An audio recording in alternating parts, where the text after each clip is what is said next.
Та бүхэн амар гэрээ. Би өөрийн бичсэн хар хүн номоо та бүхэнд уншиж төлөвлөж байна. Хар хүн ном 16 дугаар бүлэг чөтгөр Ехава 6 дугаар хэсэг.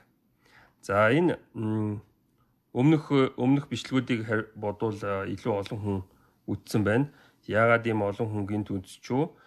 Тэр Коран судрыг иш татснаас болж гин үү? Эсвэл хүмүүс бүгдөө ухаантай болохыг хүсээд миний бичлэгийг гинт олон хүн үдсчүү гэж. За бид нар юу гэж зогссон бэхээр хүн нийгмийнхээ асаргаанд байна гэд зогссон байгаа. Нийгэм буюу намагт дайн, хор зодгол, бадам цэцэггүй намагт байгаа бусадтайгаа адил үхнэ гэж байна.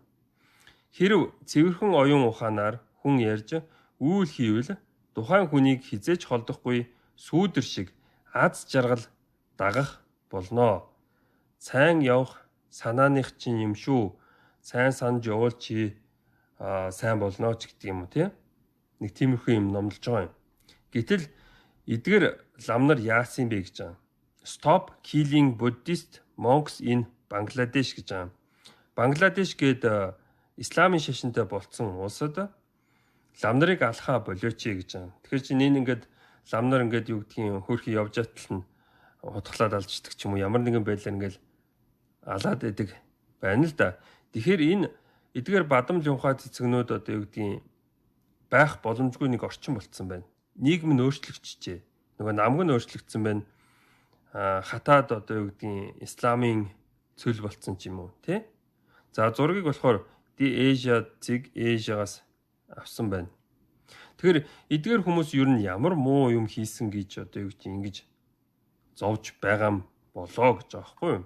За гэтэл буддын шашныг исламын шашин сүүдэр шиг дагаж аз жаргалтайгаар шатаасаар ирсэн байдаг. Энэ талаар бичлэг байгаа. Би линкийг энд тавьчихыг бодно. Учир нь өөх өгсөн хүнтэй өглөө босоод заргалдах чөтгөрөөд энэ хорвоод бий. Тэгэхээр чи хий нэгэнд тусалсан бол чамайг одоо юу гэдгийг намайг одоо бүр хуурсан муурсан ч гэдэг юм. Тэгж гүжирдэх хүмүүс ч бас байдаг байна. Тэгэхээр сайн санааны үзүүрт тосч гэдэг юм уу? Сайн явах санааных ч гэдэг юм. Иймэрхүү нэг тийм номлолууд нь болохоор жоохон хулих гэдэг. Тий. Жоохон хитрхи одоо наив буюу найдамтгай. Одоо нэг жоохон үхт шиг тэнийг гэх юм тиймэрхүү. За энэ улаанаар бичсэн зүйлийг орчуулсан байна. За жихад гэсэн үгийг тэг шууд жихад гэж тавьчлаа. Тэгээ хаалтан дотор аллахын төлөөх ариун тэмцэл нь та нарт мусульманчуудад хэдийгээр тааламжгүй байсан ч гэсэн үүрэг бөгөөд магадгүй та нарын дургуутсан зүйл нь өөрт сайнаар нөлөөлж та нарт таалагдах зүйл нь та нарт муугар нөлөөлж магадгүй юм. Аллах мэддэгч та нар мэдэхгүй гэж байна.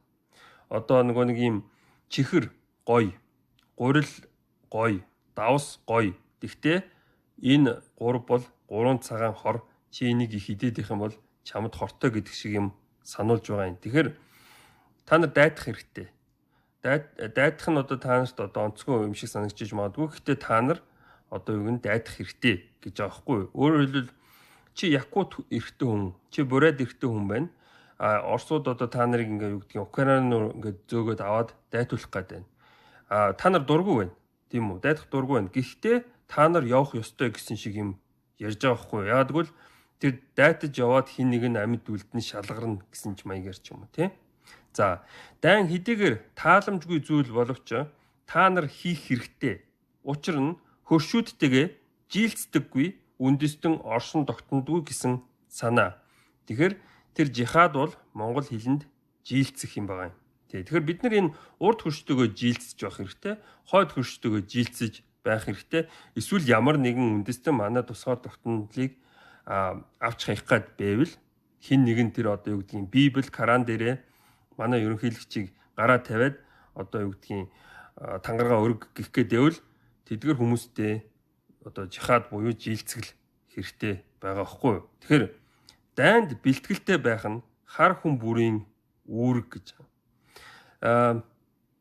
Яг би хамгийн доор бичсэн байна л да. Альва уур ухааны хувьд нийгэм хамтдаа урагшна. Би ганцаараа дайтна гэд яваад иж болохгүй, тийм дурак юм байхгүй.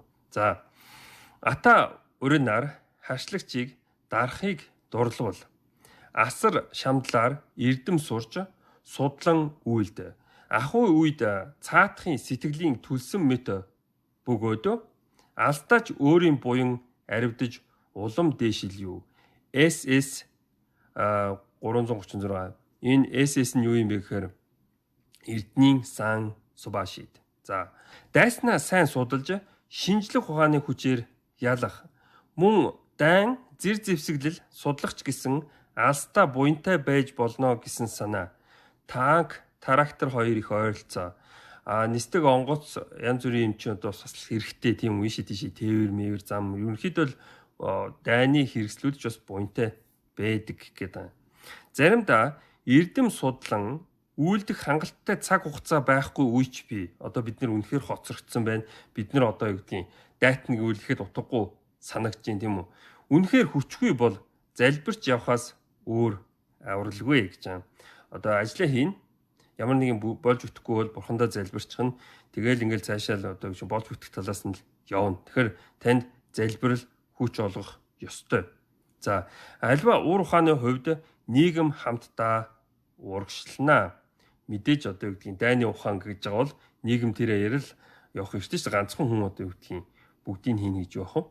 Тэгэхээр за 3 цаг тавьсан байна. Жохон өөр юмны талаар ярих гэж байна.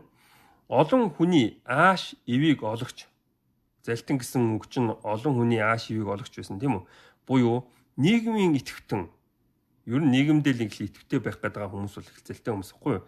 Залтай ухаантай нэгэн болох нь хоол хүнсний төрөл илбэг байх бус. Тэр хүн олон янзын мэддэг байна. Солонгос хоолнд ордог, хятад хоолнд ордог. Эсвэл одоо юу гэдгийг энтгэг хоолнд ордог, тийм үү? Тэрэндээ биш. Хоол хүнсээ зөв бэлддэгт оршноо гэж маргаж болохоор байна. Хоол хүнсээ буруу бэлддэг. Эсвэл бохир ашиг харсан ёс суртахуунгүй хүмүүсээр бэлдүүлсэн бол дараа төрөлт чинь хортой. Одоо өөрт чинь хортой биш. Чиний үр хүүхдэд хортой байж болно гэж байна. Гадаад явж гахаа дахианы мах идсэн хүмүүсийн хүүхдүүд л аутизмтай гисэн яриа нэгэнд өнгөрчээ. Аутизм гэдэг нь юу юм бэ гэхээр нийгмийн нэг итгэхгүй харилцаа хөгжлийн бэрхшээлтэй эцэг эхийнхээ голыг харлуулж насаараа асруулах шинжтэй тийм эмгэгтэй хүүхдүүд байгаа. За энэ болохоор орчин үеийн тахал гэдэг. Сүүлийн үед одоо нэлээд илбэгшиж байгаа зүйл байхгүй юу? Орчин үеийн. Тэгэхээр энэ байгаль орчны бохирдолт юм уу? Хоол хүнсний бохирдолт байж таараа. За хэд боловсруулсан хүнс хортой, үр ургамлын тостой, элдв нөөцлөгчтэй, шим тижээлгүй, бүр хиймэл хоол хүнс хаалтан дотор хүүхдийн сүү гэж байна. Нэгэнт Монгол оронд орж ирээд байна. За зураг тавьсан байна. Одоо нөгөө Аашра охин тэнгэрийн нөгөө хөхөө барьцсан зургийг онцгойлон кроплоод энд тавьсан байна. Зургийн тайлбар нь хөх тэнгэрийн хүчүүд ор гэж байна. Тэгэхээр хөх тэнгэр танд ухаантай байхыг ухаантай байлгах юм л да. Тэгээд энэ эмэгтэй хүний хөх бас таны ухаантай байлгах гэсэн юм одоо хинт хийх гэдэг. Хинт гэдэг нь одоо юу гэдэг нэг тийм санамж маягийн хэлэх гээд байгаа гэсэн үг. За энэ хорвоо дээр тарих толгойн хөгжилд ургамлын гаралтай тос бус харин амьтны гаралтай тос эхийн сүүнд байх хүчлөөд тун чухлаа гэж байна. Энэ амьтны гаралтай битгий идээчээ. Өндөг сүү битгий хэрэглээчээ. Ногоо идээчээ гэдэг одоо нөгөө нэг цагаан хоолтон гэдэг бол бүгдөөрөө хорлогчд. Бүгдөөрөө одоо юу гэдэг тэнэг мангар амьтдахгүй юу. За өөрөөр хэлбэл Адам ургамлын гаралтай юм идээд ухаан муутай болсон шиг байна гэж байна. За зохиолч миний бие энэ талаар мэрэгжлийн зөвлөгөө өгөх боломжгүй тул хоол хүнсний яриаг ингээд цэглэе. Хоол хүнсээ аль болох өөрсдөө бэлдэж байх тун гэж сануулж байна. За гэхдээ би энэ хоол хүнсний талаар нэг хүний яриаг энд иш татмаар байна. За энэ хүний яриа. Энэ аутизм болоод одоо хоолны дэглэмийн чухал гэсэн юм байна. Энэ болохоор 3 жилийн өмнө энд апплод хийсэн байна. Гэхдээ энд 2024 онд биччихсэн байна, тийм үү? Энэ одоо ч чухал гэсэн маягаар. За. That autism is much more common in babies who were delivered by cesarean section and not by vaginal delivery. We also know that babies who are not breastfed, who are supplemented with formula, are also at higher risk. One of the main reasons that breastfeeding is so important for human brain development is because of the sialic acid content of breast milk. Breast milk indeed is one of the richest sources of sialic acid on the planet, and most formulas, whether they're soy-based or dairy-based, are very poor sources of sialic acid. And some research suggests that sialic acid is absolutely necessary for proper human brain development. So за энэ хүн юу гэж ярьж байна гэхээр одоо юу гэдгийг хөхний сүүнд байдаг саялик хүчил гэсэн юм хүний тархины хөгжилд нөлөөлдөг байна. Өөрөөр хэлбэл ихэнхээ сүүг ууж өссөн хүүхдүүд тэр аутизмын шинж тэмдэг нь бага байх юм. Өөрөөр хэлбэл аутизмтай болох магадлал нь буурна гэсэн юм ярих гэдэг. Тэгэхээр гадны одоо нэг хиймэл хүнс буюу одоо Германд үйлдвэрлсэн ч гэдэг юм уу, Америкт үйлдвэрлсэн ч гэдэг юм уу, эсвэл Солонгост үйлдвэрлсэн хамаагүй. Нэг улсад үйлдвэрлсэн одоо тэр хиймэл сүг хэрэглээд тэгээд тэр нь миний хүүхдэд шим тижэл болоод тарих толгойных нь хөгжилт нь сайнаар нөлөөлж байгаа гэж одоо юу гэдгийг итгэлээр хүүхдэдээ өгсөн байна л да. Гэтэл чинь сайн болсон уу гэж байгаа. Үгүй. Тэр шим тижэл зарим нэг юм хүрдэггүй байна. Тийм учраас ухаантай бэй гэвэл тэр одоо юу гэдгийг аль болохоор нөгөө нэг хөхөж байх хэрэгтэй юм а гэсэн юм ярих гэдэг юм. Асарга хамгийн том асарга бол хөхөх явдал юм. Тийм учраас хөх тэнгэр хөх энэ төр их чухлаа гэсэн юм би ярих гэдэг байхгүй юу. За тэгэхээр чин сүү гардаггүй бол ямар нэгэн байдлаар хүнийг гуйгаад одоо юу гэдгийг миний хүүхдийг хөхөөлээд өгөөч гэж гуйх нь вэ штэ. Тий. За азтай залтай болоход аз хиймэр бурхны ивэл хэрэгтэй. Аз хиймэр бурхны ивэл байхгүй бол одоо хэцүү шүү дээ, тийм үү? За харин хувь хүний талаас хийх зүйл бол танд оюун ухаан гэж байдаг юм бол хувь хүний талаас хийх зүйл бол залбирал юм аа. Адам чи энэ модны дэргэд бүү ойртой. Тэгвэл та хоёр залимун болно гэж Аллах хэлж байна. Йехова бурхны бүтээл Адам нүглээ үйлдэхдээ энэ ертөнцид өгсөн даалгаврыг ухаардаг. Тэр жимсэн идэд нэг юм ухаардаг байна. Тэгээд энэ эрхэм зорилго нь орчлон ертөнцид Йеховагийн алдрыг тунхаглах явдал байваа. Тэгэхээр яаж алдрыг тунхаглах юм? Мэдээж залбирах хэрэгтэй байхгүй юу? Раби Ицхак Бритович гэж байна. Би энэ Раби Ицхак Бритовичийн хэлсэн үгийг өмнөх хэсгүүдэд та бүхэнд орчуулж өгсөн байна. Адам хоройтой модонд хүрээд нүгэлтэн залтан болохоос гадна Аллах бурхандаа залбирдаг болчихжээ. Өөрөөр хэлбэл Адам залбирдсан байж тээ. За англи хэлний Балак гэсэн үгийг араб хэлэн дээр тавьж үзэх юм бол муслимун болдог. Муслимун. Энэ нь болохоор хар хүн эсвэл муу залимун гэсэн утгатай их л сонил харанхуул гэсэн утгатай үг байхгүй юу? За би энэ үг мушгаад байна уу гэдгийг Google Translate дээр тавья. Black гэдэг англи хэлэн дээр тавьж байгаа юм. Тэгээд хамгийн их хэрэглэгдэн мэдгээл асваад байд юм шиг байна. Энэ олон сонголтуудаас муслим гэж байгаа. Муслим гэж хэлэхгүй байгаа юм. Муслим үн гэдэг арталт нь байх шугаад байгаа. Муслим үн тий? Мун гэдэг. Муслимун. За тэгэхээр муслимун гэдэг юм байна. За хорвоо дээр ганц бурханд мөрөгдөг хар хүмүүс буюу тэр муслимууд тийм үү? Муу залимуудаас гадна олон бурханд мөрөгдөг аз залимууд байдаг. Эдгээр аз залимуудыг устгах үүргийг Аллах хар хүмүүстэй өгсөн юм гинэ.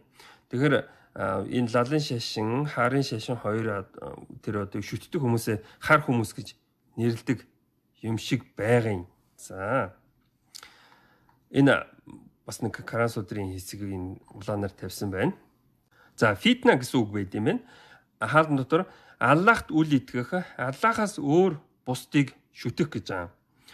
Байхгүй болтол тэдэнтэй тулалд бүх мөргөл нь зөвхөн Аллахт зориулагдсан байх болно. Хэрв тэд фитнагаа зогсоох юм бол зөрчил тэмцлээ мөн зогсоо. Харин Аз залийн мөн хаалтан дотор баахан бурхадтай хүмүүс ба мууг үлдэгч наруудтай хийх тэмцлээ зогсоож болохгүй. Энэ бол шашин шүтэх, эс шүтгэхийн эсрэг эрх чөлөөний эсрэг, бусдыг үл хүндлэх номлол юм. Бусад бурхтад хандсан залбирлыг устгах зорилготой мөнхийн дайн хийх шалтгаан нь юм а. За монгол хэлэнд залгах гэсэн үг байдаг. Салгах, залгах тийм үү? Холбох, цаашлаад холбогдох гэсэн үг байдгаас бурханд залбирах гэж бий. Мэдээж залбирах гэсэн үг нь маш эртний тул одоо яг юу гэсэн үг одоо юу гэдгийг гэж тайлбарлах хэцүү байна л да. Ойр үг нь салгах, залгах, салгах тийм үү? Үүнээс хүнээс юм салгаад байгаа хүн залтин юм. Азтай буюу сайн заяатай хүнийг залтай гэж буруугаар дүгндэг явдалч бий. Чингис хаан хүснээ хийгээд бурхан болсон. Тэр хүн залтай хүн юм уу? Заяатай хүн юм уу? Сталин гой хүснээ хийгээд одоо юу гэдгийг ялаад бурхан болсон. Тэр хүн заяатай хүн юм уу? Бас залтай хүн юм уу? Тийм үү? Тэгэхээр тэр Аз залтан л байж таарах нэ. За хэрв цэвэрхэн оюун ухаанаар хүн ярьж үйл хийвэл тухайн хүнийг хизээж холдохгүй сүүдэр шиг аз жаргал дагах болно. Будада тийм үү? Бурхан шашин, хил соёл, итгэл бишрэл гэж ярьсан хүн бүрийн араас зөвхөн аз жаргал биш. Тэрсүүд аллагч ирж байгааг анхаарна уу? Та нар одоо юу гэдгийг би бөөмөөгөө ингээд дурагтаад явж л байгаа. Гэтэл чин та нарыг онилсан юмнууд бас байд юм шүү гэх гээд байна. Монгол хүн муу лалар гэж хараадаг нь буддын шашинтай холбоотой бус. Учир нь хараал зүхэл нь цэвэр оюун ухаанаар хийх үйл биш юм а гэж байна.